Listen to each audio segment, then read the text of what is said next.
Well, some of the senior officials across the defense services have arrived at Kateri, the place that you see right behind me. Now, this is the terrain that you're looking at, the crash site that we are at this particular point in time. Now, what's important to note that is that including the air chief, we are Chowdhury, and various other senior officials as well have arrived at the spot. They are picking up clues in terms of some of the crucial evidence to understand what really went wrong, especially when the chopper was on its way to the DSSC college. Now, it's also important to remember that General Bipin Rawat, in fact, he along with 13 other persons, some of the senior officials, they had taken off from the Sulur Air Base and they were heading towards the DSSC college, which is at Wellington. They were just into a few kilometers away, we understand, just about 7 to 8 kilometers before landing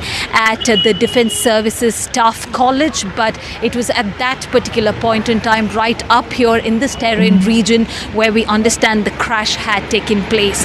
Now, to give you a broader perspective of this particular hilly region, the topography, if I could show you, now the Kunur, the municipality town, is nestled in the Nilgiris hilly region, mountainous hilly region. Of course, there are rolling slopes that we're looking at, and at a high altitude also we are looking at over 6,000 feet. So this is the kind of topography, and it's the high terrain where exactly the crash had taken place. But remember, it is clearly a very premature stage to talk about what really went wrong during those last moments. In fact, it is only for some of the senior officials to say this, because at the spot the investigation is still on. Some of the most important crucial evidences, materials are being collected that will then be sent for investigation. Also, they're trying to retrieve the black box to understand what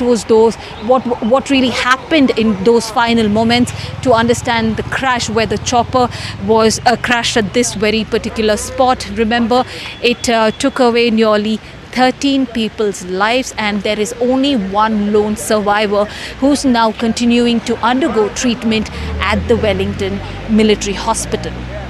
With camera person Kumar, this is Shrija reporting for NDTV in Kateri.